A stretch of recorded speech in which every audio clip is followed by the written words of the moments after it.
I'm very happy to be able to talk with Laurent Mucchielli, who is Director of Research of the National Center of Scientific Research in France. Director of Research is like a university professor, and Mr. Mucchielli is a sociologist. Thank you very much for coming. Thanks to you for the invitation. I saw that you have done a lot of publications, about 200 publications. You have published about 10 books, and you have published 2 books, and there's one more coming out soon about the last years and books which are COVID related. Can you tell us about these books and what motivated you to write these books? Yes, I can try in my so bad English. My point is to try to analyze the global political and health administration of the crisis. So I'm not a physician, I'm not a biologist, I don't know, but I'm a sociologist, and I think I have many good background, and there are many des outils, many tools coming from the social sciences to understand what is happening since 3 years in our countries. My started point was first I have the memory of the last crisis. The swine flu. Yes, H1, I know, in 2009. 2009 and 10. So 10 or 11 years before the COVID crisis. So I have memory of this.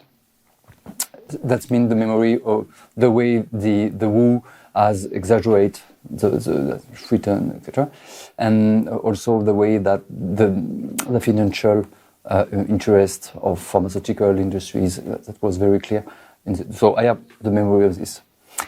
Secondly, I have also another background, as I used to be for a long time. I practiced sociology of criminality, sociology of crime. And crime is everywhere. Criminality is not a special part of the population. It is not a kind of people. It's a kind of practices that you can meet in absolutely every social area, in every profession, and it's not something. It's not a speciality of poor people in poor neighborhood, or I don't know. This is a mediatic image of criminality, of course. But as we know in sociology, since the year 30 of the 20th century, we have one of the most important sociologists of crime was an American. His name was Edwin Sutherland, and since the first edition of his handbook, Criminology. Perhaps the first edition is 1924 or something like this, so it's very old. And he used to say this. He have also created an expression to say this. You have, of course, many forms of criminality in poor areas, in poor neighborhoods, linked to the situation. But you have also criminality in political world and in the world of biggest firms, in every kind of industry, every kind, about cigarettes, about the food, about the petrol, and of course about medicaments, about treatments. So in pharmaceutical industry. And I use also to write this in my own small handbook, Sociology of Crime, for my student at university. So it's very common. So I have these 2 backgrounds. Then, when appeared this crisis, something new to me, something else happened. Somewhere in February of 2020, when I have understood that in France, but of course in many countries, but in France, the Ministry of Health want to forbid the basic physician, family physician everywhere, to treat people. And the official medical guidelines was don't do anything, stay at home, and just take paracetamol if you have some little symptom, and if the situation will degenerate, so you will call the emergency service. All right, which is, to my opinion, which is not a medical guidelines. It is a week of any guidelines. In fact, don't do anything. Well, that was, to me, it was a shock when I understood this. It was a shock. I had never seen this in the history of medicine. We could call it therapeutic nihilism. Yes, that's what Peter McCullough exactly called the therapeutic nihilism, which is really the good words, to my opinion. They are the good words. So that was the starting point. I say, okay, something new happened, something a bit strange, a bit crazy happened. I have to investigate this. So I finished what I was doing before, and I work mainly on this question. And I quickly form a kind of informal team of research, because, well, it's very empirical. I publish first article, a second, and many people take contact with me. I share the same ideas as you, something going wrong, and we have to, from university and colleagues, and many physicians. So I have built, in a very empirical way, a kind of informal team, around 50%, mainly university and physician, generalist or specialist. And then it was very important to me to work with them, because I need to appropriate myself their knowledge. I have never pretend I was a biologist, but I have to interview with biologists that explain me, okay, same thing for the illness itself, the COVID, what is it? What are the different steps? I have published one of my, perhaps the paper number 4, something like this, was an interview of a good physician and who described the illness and the different steps very clearly. Okay, so I have just do interviews to appropriate this knowledge. Same thing in biology, immunology, etc. And so I work like this. I begin working on this therapeutic nihilism. So try to understand why there was such a great polemic on some medicaments everybody know, like hydroxychloroquine, like azithromycin, then ivermectin, etc. I try to understand what was the problem, why those very old, very safe treatment was suddenly supposed to be so dangerous, to have a cardiological danger, things like this. Well, so I tried to work on this, and I think it was very easy, in fact, to understand all the false arguments putting on the table to justify the way we have no treatment and we don't want to do anything. And my conclusion was, it was not difficult to arrive to this conclusion, that the point was to get all the place free for the arriving of the vaccines. So the idea was nothing works but the vaccine. So we have to wait this. And during the time we wait, the only thing to do is the lockdown. This is not,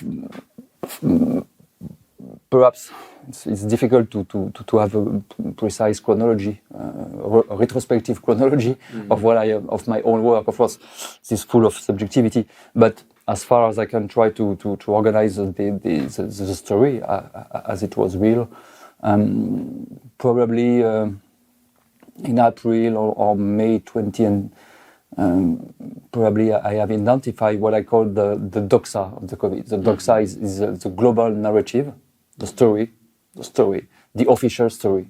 What will be, what they hope that's in perhaps 20 years will be written in school handbooks for your child. My child will learn at school, okay, in 2020 appears a new virus, and what will be the official story? This is my point. And I contest this global narration of the COVID, which, in my opinion, is structured around four main arguments, four phases of the narration, that have a chronological order and also a logical order. Okay, so the beginning of the narration, the beginning of the story, a new virus has appeared. Okay, and it is officially supposed to be. This is the word of the director of the WHO. It is supposed to be a danger for whole humanity. Okay, we can all die. This is the message. We potentially all die, could all die. So this is to me the first, the starting point. This is what the General Secretary of the WHO said. It's a threat for all humanity. Yeah. The tradition for everybody is has a risk of dying. Okay, which is not true to my opinion, but not my opinion. But this is the starting point. Then the second argument is, and so a new virus arrived, we potentially all supposed to die potentially, and second steps, we cannot treat this illness. Nothing works. The therapeutic nihilism, which I also contest. But in the official narration, then we turn to the third step. The only thing we can do is the lockdown, as there is absolutely no medical treatment, no lockdown. So everybody go under his bed, waiting for the fourth and last steps, the end of the story, the deus ex machina, the arriving of the vaccine that will deliver with everybody. Okay. This is the official narration. To me, there are some strong similitude with the story we are learning to telling to children. Okay, the big wolf arrive, but daddy is not here.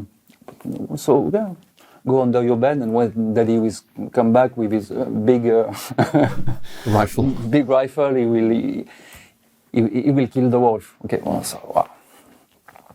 So this is a global narrative we are facing. To my opinion, that's what I call the doxa of the COVID. The doxa is the discourse of the dominant that try to impose to everybody, to all the population, their story, and of course a story that put them in a nice position. Okay. That's the meaning of the doxa, which is a very old sociological concept, popularized in France by a famous French sociologist whose name was Pierre Bourdieu, and he has explaining this for a long time, since the 17th. This discourse of the dominant that justifies themselves in this discourse, in their position of domination of the rest of the population. So you're saying this is basically an old concept. There is a problem out there. Yes, it might be amplified through fear, and there is an intermediate solution like hiding, lockdown. There is basically no other possibility, like treatments do not exist, but there's gonna be a solution at some point, and then we come back to normality. So this is a scheme now, and described by a sociologist. What was the name again? Pierre Bourdieu. Pierre Bourdieu. Yeah, probably the most famous French sociologist, of course with Émile Durkheim, which was reputed as the... Right. Let's talk about the therapeutic nihilism, because in France, the doctor and researcher Didier Raoult investigated hydroxychloroquine very early in 2020, and there was a little cohort with about 37 patients where he looked into what hydroxychloroquine does with COVID-infected people compared to those, and that group was in Nice, who did not get hydroxychloroquine but were also COVID infected. And there was a clear positive outcome, a significant difference between these two groups. Can you walk us through this part of the medical research? Yeah. Well, it was one of the first things was evident to me in February 2020. Okay, so at this great hospital in Marseille, there was this therapeutic proposition. Use the hydroxychloroquine and also an antibiotic, azithromycin, to prevent infection and inflammation after provoked by the virus. So hydroxychloroquine has to reduce let's say the number of days that the virus is developing in your body, and then the antibiotic to fight against the infection and inflammation. It was very simple. That it's two very old drugs, very well known, used for decades, and also talking about the antibiotic used for decades against respiratory inflammation, etc. So I have of course made interview with Didier Roux and all the staff of it in Marseille, around 10 of the professors of medicine, and I have also this small network I talked before of around 20 generalists, physicians and who have treated people with those drugs or others, but mainly with the antibiotic, and some of them also with hydroxychloroquine, and that will change after with ivermectin later. So I just made an interview with all those people, and with many of them, as far as possible, I have tried to analyze their, I don't know the word in English, patientèle, your group of patients. A group of patients. Group of patients, okay. So I don't have to do the job for Marseille because they do also research, scientific research and statistical analysis on their group of patients, of course, and such a group. Today, we are beginning of 2023. They have a cohort of more than 30,000 people. So it's. But when I was doing interview with small journalists in the Copenhagen, etc., in many cities, or in France by telephone with most of them, of course, everywhere in France. I was living near Marseille at that time, and I try to do this when we have sometimes try to encourage them to analyze their own group of patients and try to do some statistics on this. For example, one of the last I have getting a good interview with him, long time, something like 2 hours by telephone or by video conference, and he have treated 1,000 people in 2 years and a half.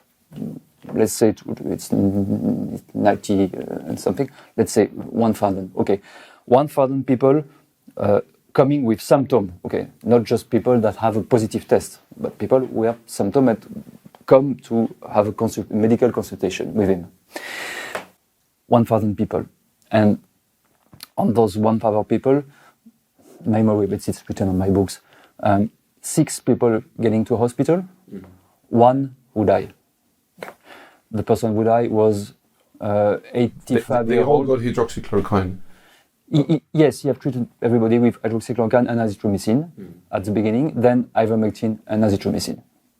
And also, and I think this was important, also, of course, supplementation in vitamin D, C, G, and sometimes zinc. The only one people who died in his group of patients was 85 years old and have an important whole pathology, cancer. I don't remember in which organ. So, and all my interviews gave the same results. So when I look at all this, it's logical to go to the conclusion that what have killed so many people, it's not the virus. It is the fact we have not treated people. And what will happen every day at winter if when the influenza come, like every day it's arrive, if all the doctors stopped to treat people, what will happen? There will be thousands of people who die, of course. So it is absolutely politically incorrect, of course. But this is my opinion. The main responsible of all this mortality about COVID, we can enter in detail, of course, who is die from the COVID or with the COVID. It's not, of course, not the same thing. But even if we put this for the moment on the back side, and just look at this mortality, I think the main, I repeat because this is so important, so grave, so the main responsibility is not the virus. It is our reactions. So it is their therapeutic nihilism, the fact that we did not treat people systematically with a molecule which has shown effects very early. And Professor Raoult was one of the very first one. There were also clinical observations in the US leading to the same results, which would have basically, if we would have applied this on a large scale, have had prevented massively hospitalizations and death. Sure. So this is what has not happened. But now this is the sad fact you were laying out. Now I want to go into a different direction. What was so special about the hydroxychloroquine story was that it became all over. It took so much space in the media. It has been the big issue in politics, and there is this politicization of a medication suddenly. Suddenly, a drug became either left or right wing politics. Yes, we are facing an incredible political and mediatic enterprise to give a political signification to drugs, like if there were left drugs, right drugs, Republican drugs, or Democrat drugs. That's a stupidity. That's a complete stupidity. It's the same thing for the vaccine. In France, we have met so many discourse since the 2021 summer, saying if you do not support our global vaccination politics, that means that you are suspect to have sympathy with all extreme right movements. Wow. So this is absolutely absurd to give a political signification to drugs. So, what a stupidity! That means that it's, of course, very, very interesting, because that means clearly that you are in an ideological debate, not in a scientific debate. So that's the contrary. It's not possible. In all this story, to my opinion, we are not in the science and we are not in the medicine. We are something else. I call this the political industrial propaganda. The alliance between industries and politics to promote one great and only great, one big, but in fact intellectually so small, so simple, so infantile, childish idea that.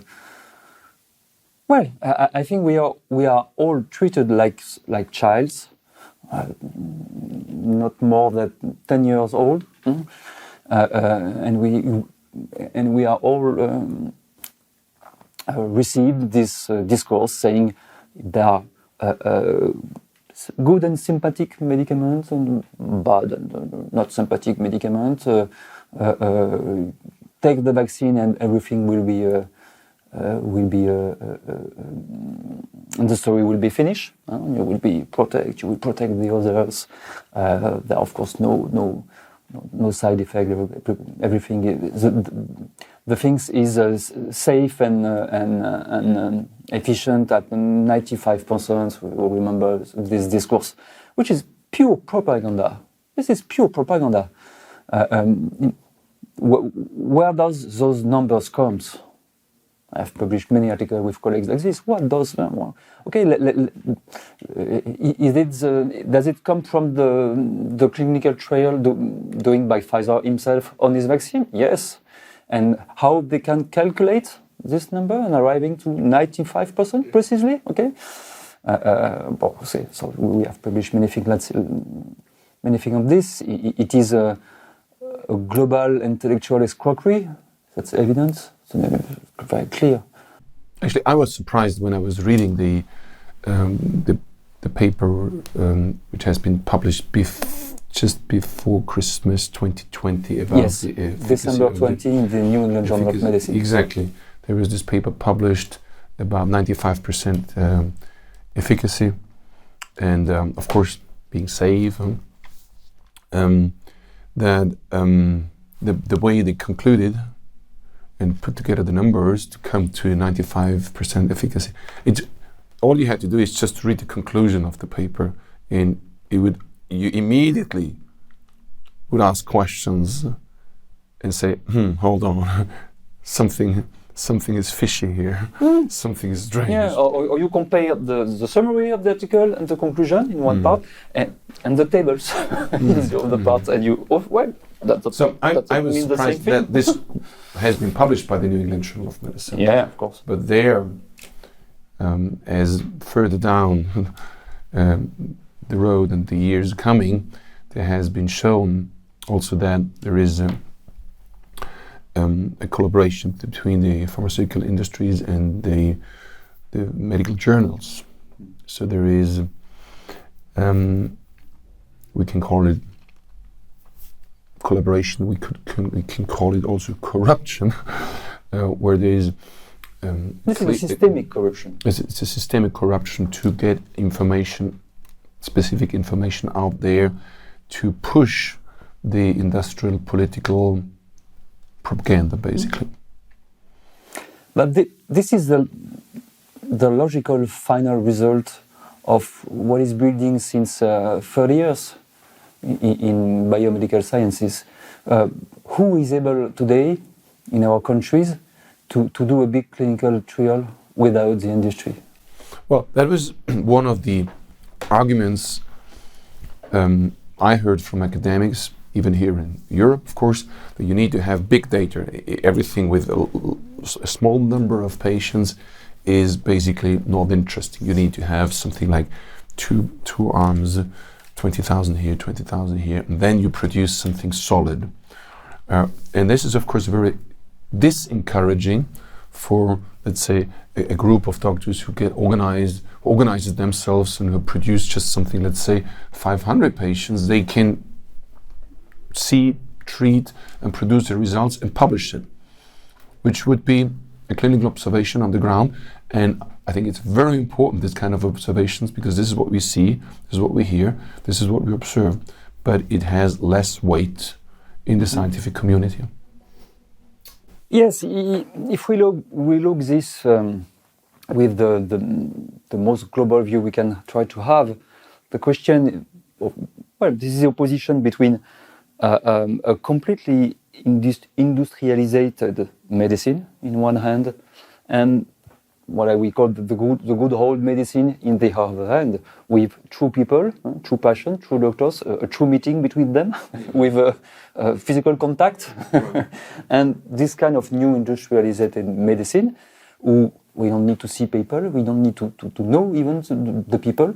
You just take 10 patients in this hospital, heading with 10 patients in an hospital in the opposite way of the part of the world, and 10 then and 20 then, and you put all this together, you just take 10, 15 or 20 criteria, etc.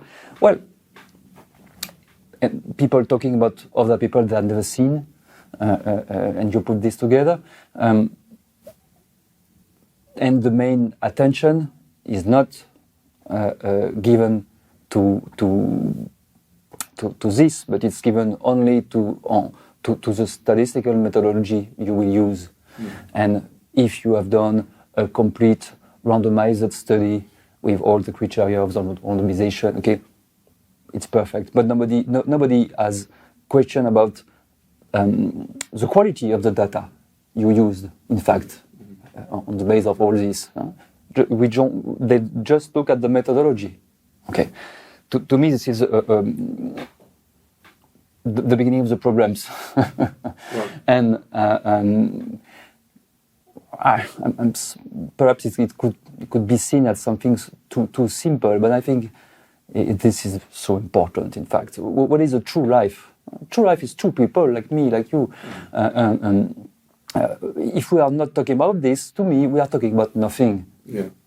I absolutely don't give. I refuse to give a main importance to all those studies who are talking about people only like a statistical unity.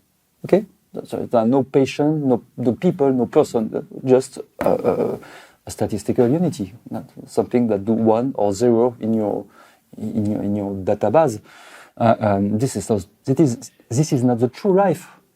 So personally, I will give more confidence to a study for example, 1 or 2 big hospitals who have treated thousands of patients, of their patients, people they know the medical history, they have the medical field, and this is a true life, to my opinion, and I will personally give more attention and more confidence to this kind of study instead of the things we can see and read every day in great journals. So we have had this first promising data from Marseille and showing that hydroxychloroquine has an effect when they did this comparative study with the people in Nice, and then further data has been produced leading to the same conclusions. Basically, that has been reproduced all over the world, and there were treatment protocols coming from the US and other places. And yet these protocols have not been developed in the academic world at the university. There's nothing which came out from Stanford University. There's nothing from Yale University. There's nothing from Harvard University. So this was basically the personal initiative of doctors coming together and to take care of the patient and to think, what can we do? Because we just don't want not to treat them. We want to do something because it's ethically, morally important for us. Are you surprised? Of course, that nothing came from the universities and academic world? Of course I am. It would have been so simple to say from the beginning, February 2020, to say, okay, let's test this therapeutic proposition. Let's test right now. Of course, right now people are dying. So tomorrow, let's develop with, I don't know, 3, 4, 5 hospitals in France, because it's a large country. Let's take 4 or 5 hospitals and okay, just compare people with the treatment, people without any treatment, and see what happens. And well, in a few weeks, it will be finished. Finished. Why nobody wants to do this? Why they pretend to? In France, the Ministry of Health have given to two hospitals, one in Nantes, one in Montpellier, in my memory, and the mission to do this. Today, 2 years and a half after, do you have read somewhere the result of those study published somewhere? Nowhere, no publication, nothing. And when you look when you look at the international clinical trial, like recovery for European Union, solidarity for the WHO, etc., you see the same problem, and you see a second problem, which is in fact another major problem. When you look at the protocols of the study, you see that it is not the proposition therapeutic of Marseille which is tested. No, not true, because, okay, this is the good drug, but this is not the good, how do you say, dose? The dosage, yeah?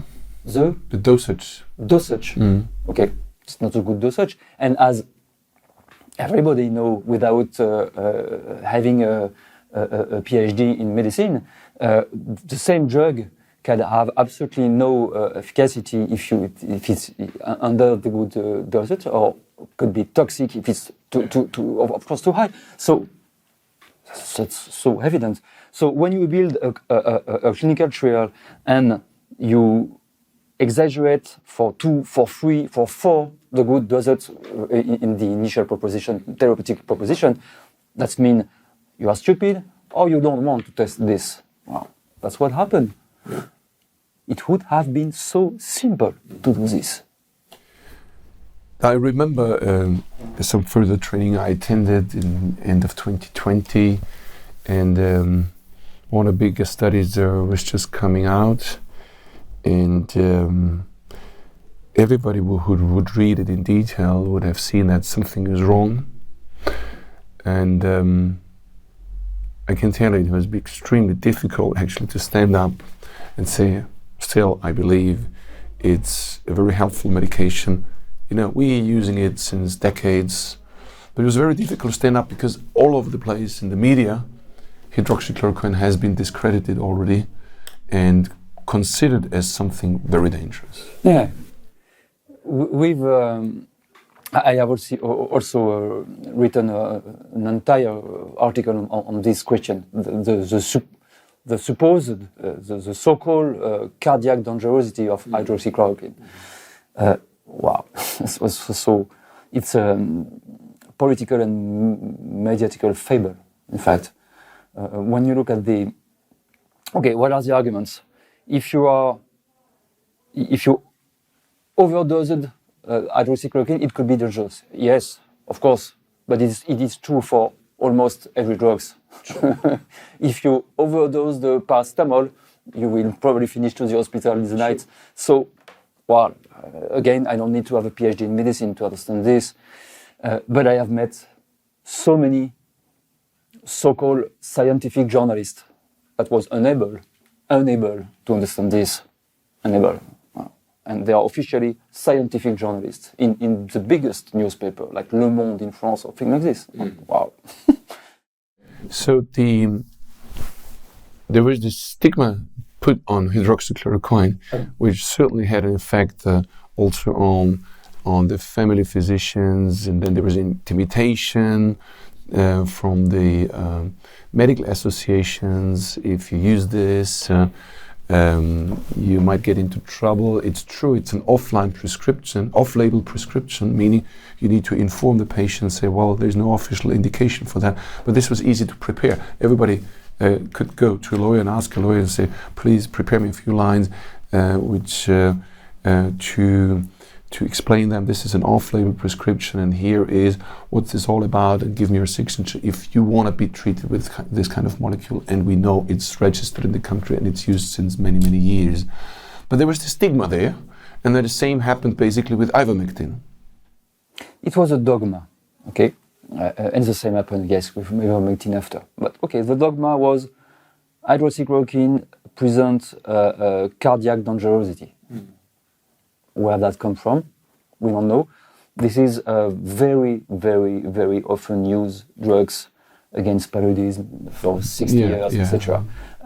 So many of us also have taken this drug when they travel to tropical area in the world. Okay, so we also know for many years it is published in big review. We know that it has an efficacy on the SARS-CoV-1. We have seen the 2, but use of 1 in vivo. And we also know that it has an efficacy against SARS-CoV-2 in vitro.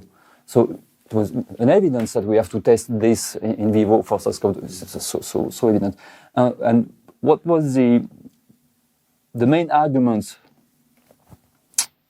when you look at, especially on newspaper articles on this question? hydroxychloroquine in March, April, May 2020. The final argument is we have found in some reports of pharmacovigilance, we have found 2, 3, 4 cases of death linked to the administration of hydroxychloroquine. Okay, so let's go to read those reports of pharmacovigilance, and I have done this. And when you arrive at the end, you have some information on the cases, and I speak just with memory, but this is written on the books. I think I remember they found four cases. The pharmacovigilance reports was centralized in one university hospital in Nice, in France. Was in charge to aggregate all the reports that's concerning these drugs precisely. And by memory, okay, they found four cases. When you look at the detail that we have in those reports about those supposed deaths linked to the administration of hydroxychloroquine, you see there are 3 automedication in those cases. Okay, I suppose corresponding to some situation like people in the panic, they have some hydroxychloroquine in their personal little pharmacy. Yeah. Perhaps they have traveled many years ago, I don't know. And in the panic, they take many drugs, too much drugs. Okay, they overdose, probably. And I remember in the report, there was also reported as a problem linked to hydroxychloroquine. There was also a case of suicide by overdose of many drugs mixed. Okay, with those so small arguments, they have built this incredible story of the cardiac dangerosity of these drugs. Wow, this is incredible. And see where the hypocrisy go when 1.5 years after this first polemic on hydroxychloroquine, arrived finally the vaccine, supposed to be the end of the story. The same sources, the same data, the reports of pharmacovigilance, had suddenly not less any interest. And when I published in August 2021 my first analysis of all the reports in pharmacovigilance in 5 countries and the European Union, so we have 6 sources. What was the argument that was opposed to us? This is only presumption. There is absolutely no causality in all this. And finally, it's up, no interest. Okay, put to the garbage. The same data 1.5 years before was the main argument against the drug, and the same data to do an evaluation of the vaccine suddenly don't have any more interest. Okay, this is incredible. We are all regards a child or stupid person. I did recently an event where about 300 people participated, and I asked the question to the audience: who knows somebody in the environment who has had a side effect after the injections? And about 80% of the arms went up. So it's massive. And Pfizer themselves, they admitted in October in the European Parliament that it does not prevent transmission of disease. Mm-hmm. So this was one of the main arguments when they rolled out the vaccines, to say, well, do something good for yourself and for the others, which is psychologically very powerful, because you can still say, well, I neglect myself, which is one thing, but while you're responsible suddenly for the death and the sickness and disease for others, that's a different thing. But now Pfizer themselves admitted it doesn't prevent transmission of the disease.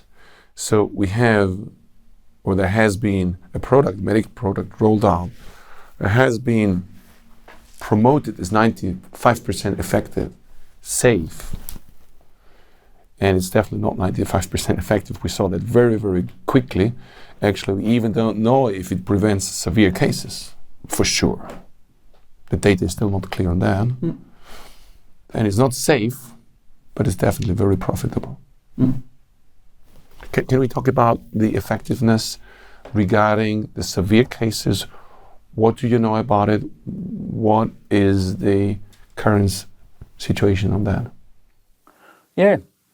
So first, I have to just to explain how I have do the research on this. Try to collect information, etc.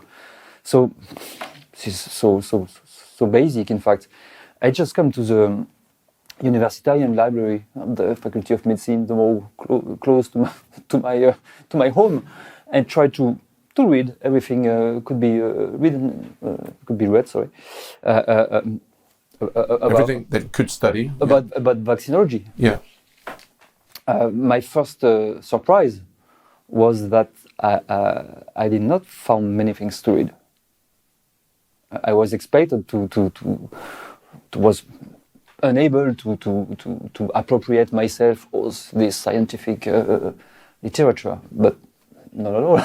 It was, in fact, I don't say very quick, but it was not so difficult and not so long, because in fact there is such a gap between the intensity, the importance of the discourse and the political based on the vaccine and the real scientific knowledge we have. Scientific knowledge, there is a difference of nature between the discourse of people that could be called a scientist because he has an academic position, but it's just a discourse, and what is the scientific knowledge in terms of empirical research, okay, that you had months after months and year after hold in the global scientific community. This is not the same thing. So of course we can find so many books, general introduction to medicine, general introduction to vaccine, general sociology. I don't know. I have read all this on the medical library of the university, and many people talking about vaccine, written the long list of all kind of illness that are supposed to having been eradicated since decades by all the vaccine, etc. But how many people had tried to just to do the historical verification? That means to practice just a bit of historical epidemiology. Just take the data and say, okay, somebody say in I don't know what I say, just to illustrate. Somebody say, for example, okay, page 12, in West Africa, during the years 30 and 40 of the 20th century, we have eradicated this illness with this vaccine. Okay, just look back at the data we have. And when you do this, and I have published two articles in my series on this, which are interviews with specialists, scientists who do this historical epidemiology, and they show that in the great majority of the illness and the vaccine we are talking about, the great majority of them, it is wrong that the illness has disappeared when the vaccination campaign has begun.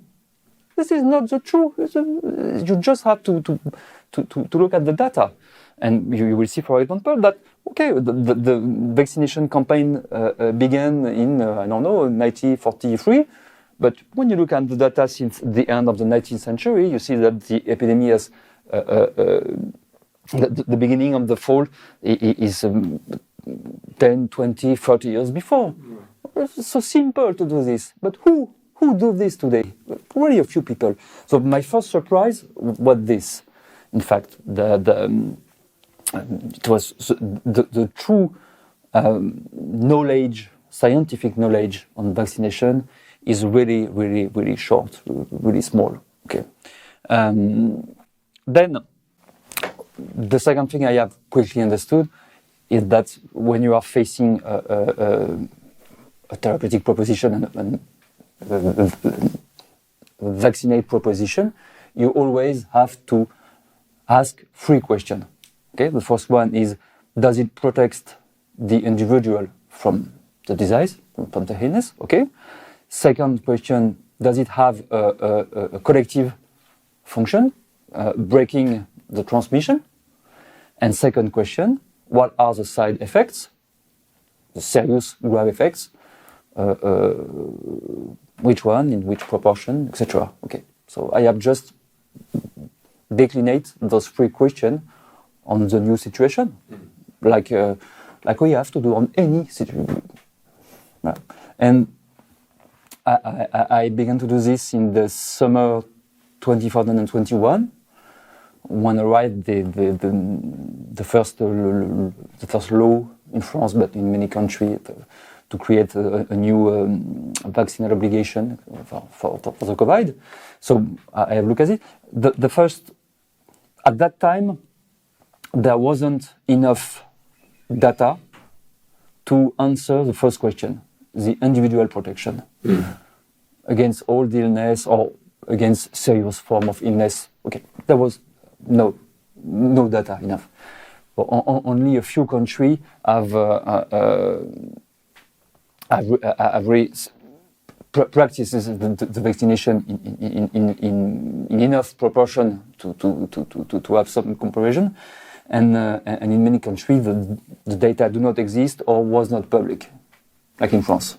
Some data exist but are not public. This is a problem we are facing in all these crises, and this is consequences of the propaganda we are living. The same, we have already said that about the pharmacovigilance reports. The same data, when they seem to confirm the propaganda, you will find this data in all newspapers. And while they, in fact, enter in contradiction with propaganda, you will never see those numbers nowhere. Okay, it's another problem. But so it was not possible at the beginning to test really the individual protection. So I began by the second question: is there any collective altruist function to this vaccination? It was easy to do, just take a little time, but easy to do. Just compare the dynamic of the epidemic and of the mortality in many countries, comparing countries who have already vaccinated the main part of the population, and with countries who do not. And it was easy to and I remember I have found at this epoch probably I have found 20 countries to test. You have some country like Israel, Finland, Malta, etc., who have quite fully vaccinated their population. And then I also look on continental areas, the situation when you have two countries, two neighbors, and one who have already vaccinated the main part of the population and the other not, and look, is there any difference in the dynamic of the epidemic and in the mortality? And we have done all this. It takes some day of work and just keep the data, and the result was no. Nowhere, absolutely nowhere, you can see any broken of the epidemic or in the curve of mortality when the vaccine arrive or when you reach this percentage of vaccination. I don't know, nowhere. And when you two country neighbored, one who have vaccinated everybody, one not at the same moment, was doing exactly the same epidemic, exactly. So it was very clear since this moment that this so-called altruist function, the second part, was just a lie. There is no need to write an entire book on this. That's finished in one. It is a lie. That's not true. End of the discussion. That's not true. That's all. And Pfizer said it themselves now. They did. Yeah, that's what they recognize in October against facing the European Parliament. And when this woman finished, they say, okay, we have never tested this, in fact. But it was the heart of the propaganda. The heart. If you don't do this for you, do this for the others. If you don't vaccine yourself, you are an egoist, you are an antisocial person, etc., etc. It was the heart of the propaganda. And this heart was a lie, and nothing else, just a lie. Okay, and then, so you evaluate the personal individual protection, but you cannot at this epoch, today we can. You evaluate the so-called altruist or collective protection, it's a lie. And the third question that we have always to put on the table facing a vaccine or facing any drugs, what are the side effects? Serious side effects. What kind and in which proportions? So we have tried to do this also during the summer of 2021 using the pharmacovigilance report of those six countries, France, England, Switzerland, Netherlands, United States, and European Union. Okay, and it was so simple just to see that in all those 6 cases there was strong signals of big problem. There was a red light. Right. This was an evidence when you look at this. Everybody could check it out easily. Yes, everybody can tell this. And what is the official discourse? That doesn't mean anything. Yeah. That don't mean That's anything. one of the mind-blowing elements here, because you see the data is sitting there, and in basically all countries of the Western world, the authorities say there's no problem. Completely crazy. Yeah, it is so difficult for many people who have experienced these 3 years of very, very strong propaganda. It is very difficult to exit from this. Yeah. From this. To escape from that. Yeah. To escape from this, and to return to just the very simple empirical attitude, saying, okay, there is problem, we have some data, I look at this, it's confirmed or not, what is the official discourse, and well, but you have to escape this to understand this, and to recover the good intellectual reflex that we have all learned in theory at school, at the university, but we have all lost during this crisis because we were all frightened like little kids. We're gonna all die. Oh, that's horrible. We're gonna see this. This is the pest. This is cholera. This is Spanish influenza coming. But well, no, absolutely not. During the Middle Age, of course, yes, pest has killed half of the population in Europe. Yeah, but absolutely nothing to see with what we are facing. Absolutely nothing. This is a complete phantasmagory. I thank you very much for the conversation. Very interesting. So I hope we have an opportunity to meet again in the future. There is much more to discuss, I think, after everything you explained to us today. And we did another interview in French, which is longer and more extensive. I'm sure there is much more to discuss, and we need to discuss in the future, because we cannot let things the way it has happened. We need to metabolize and analyze and inform people who are interested to learn about what happened. There has been massive propaganda, there have been lies and manipulation, and I think one of the most dramatic elements here was the younger population, which is not at risk, and yet they have been manipulated to get injected with an experimental product. And I think this is absolutely dramatic, and we have to do everything we can do to prevent that in the future. Yes, we have to do.